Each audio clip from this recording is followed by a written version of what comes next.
Hello and welcome back. This is the evening edition of Musi Arisha, and this is One on One. Joining me tonight is Mr. Elyakim Haetzni, a former member of the Israeli Knesset and a lawyer.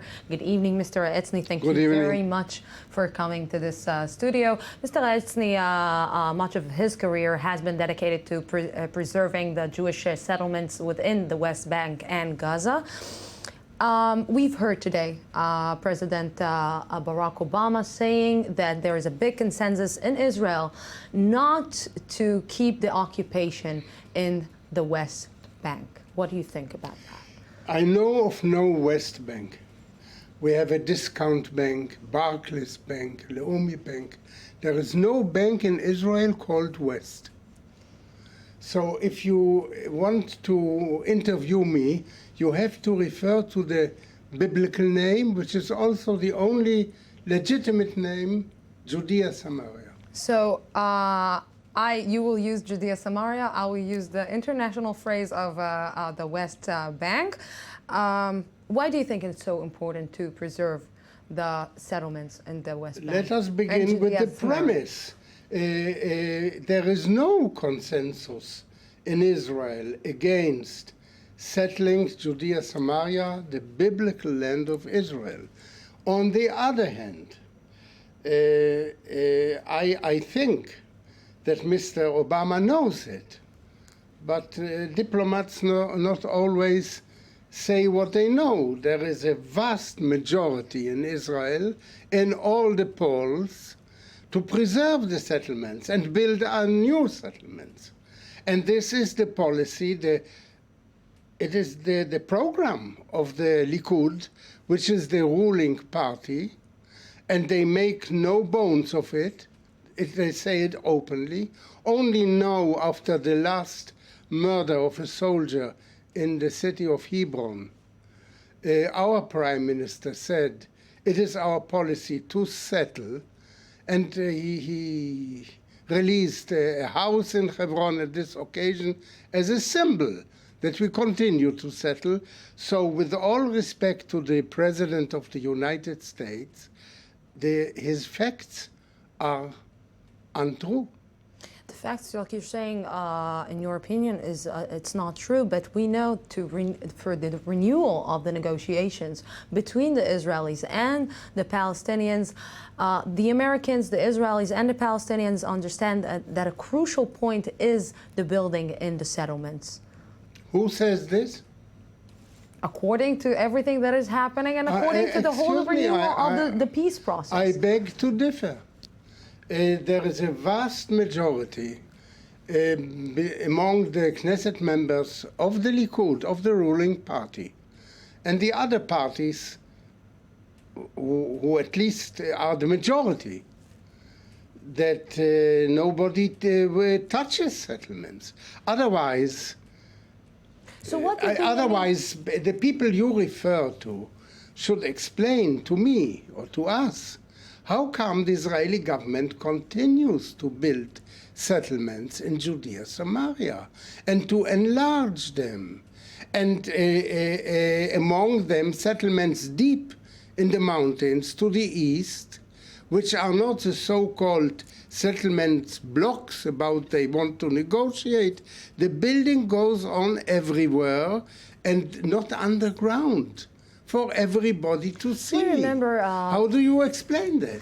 But we remember former Prime Minister Ariel Sharon, who some people call him, the history calls him the father of the settlements. He withdrew from Gaza when he understood that Israel cannot keep staying there.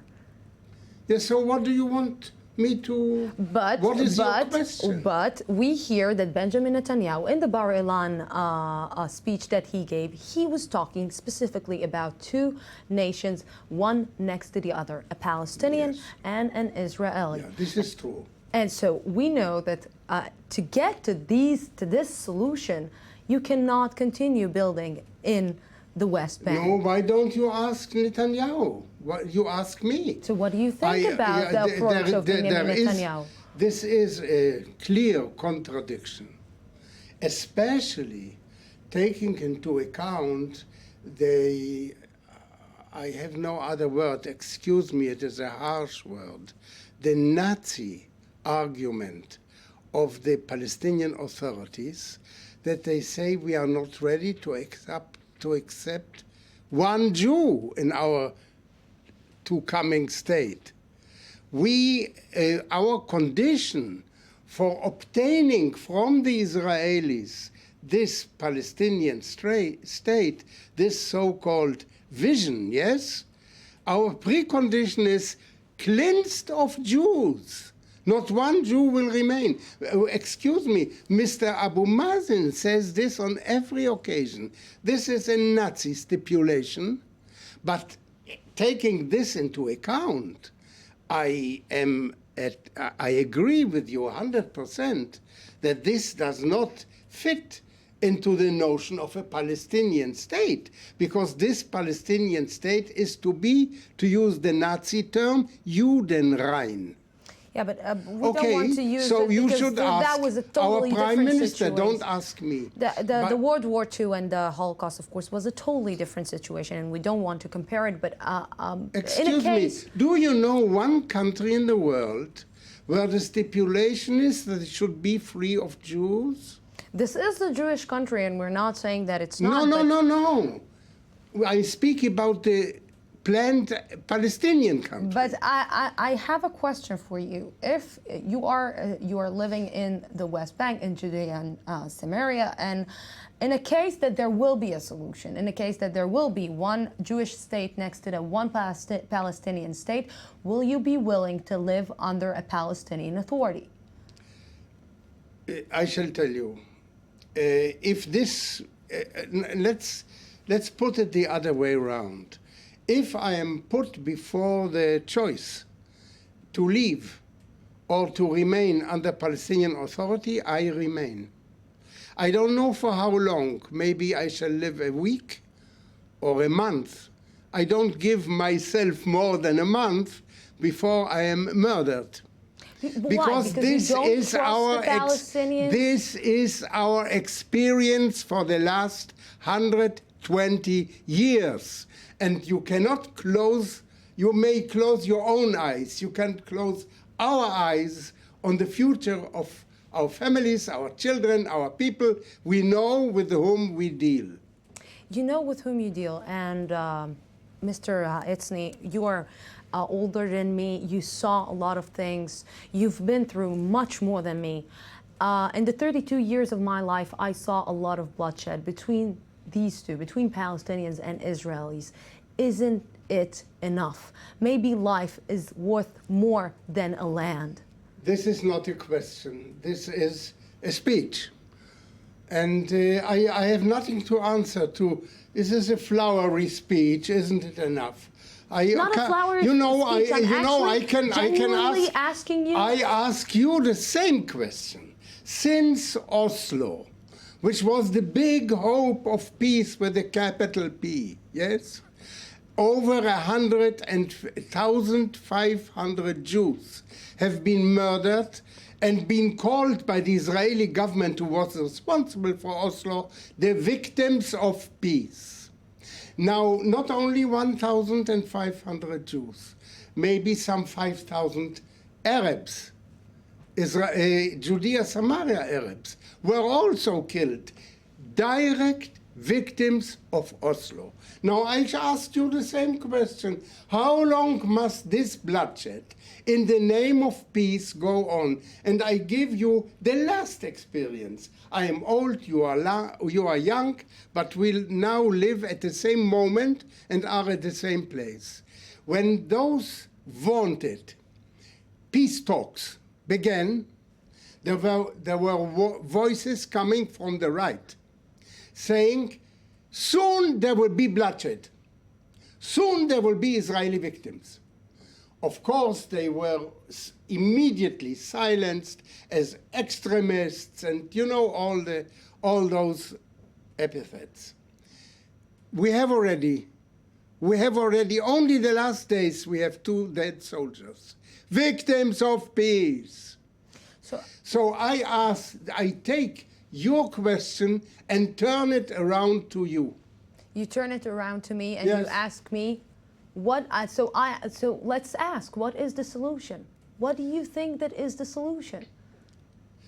This is a question for mathematics. In mathematics, they look for solutions, right? Oh.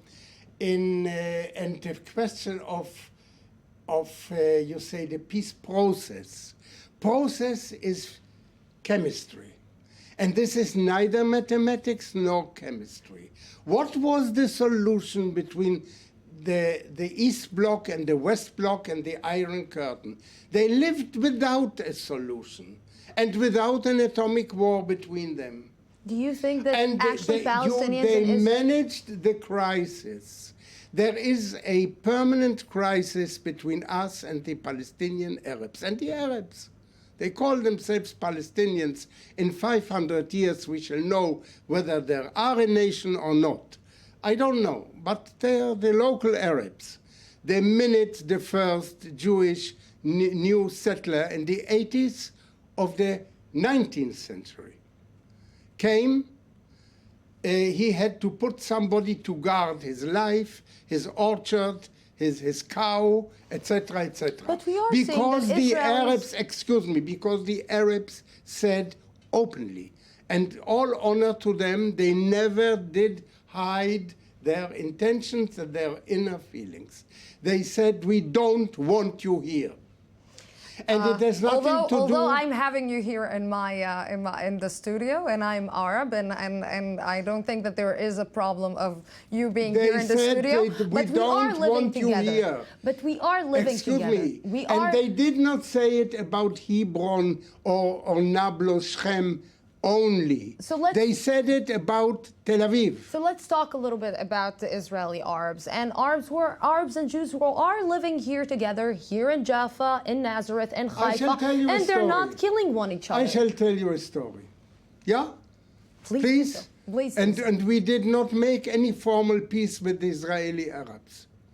We didn't have peace talks. We had no so-called, process.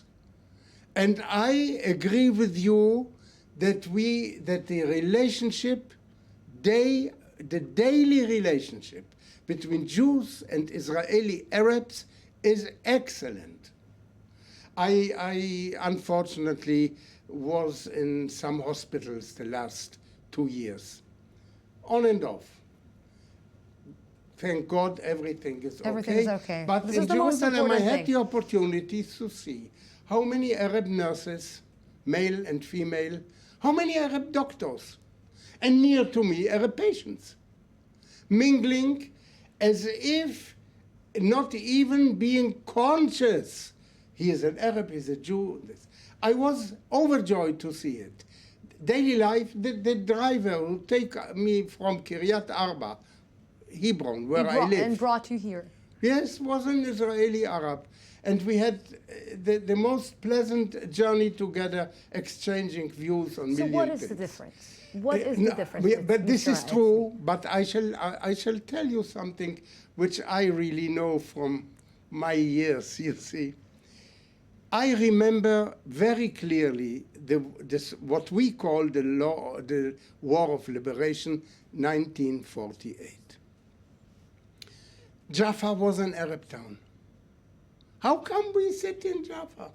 How come Jaffa became Israeli? How come Jaffa was occupied by Israeli troops? This is what happened, right? Most of the Arabs fled. They are now in the Gaza Strip, most of them. And those who remained are here as very good neighbors, as I said. How did it come? I shall tell you. Arabs, on the eve of this war, The 48 war. 48 war, used to go to Israeli settlements, I mean villages, yes, agricultural villages, into the streets of Tel Aviv when still it was open, on the eve of the war, and said, this woman is mine, this cow is mine, and they divided everything among themselves. And the Arab League, or Azam Pasha, was the secretary of the Arab League. He said to the local Arabs, leave and return at the head of together with the victorious armies, Arab armies, and everything the Jews have, first of all, their women, is yours.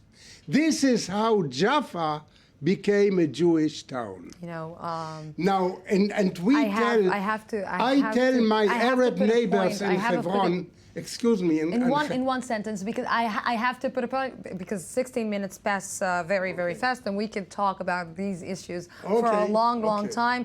Mr. Haetzni, thank you very much for coming to this studio. Let's hope that peace will be upon all of us, and we're finishing right now our evening edition, and we're back for an exclusive exclusive edition at 11:30 Israel local time for the speech of Hassan Rouhani. 11:30. Don't go anywhere. Stay with us.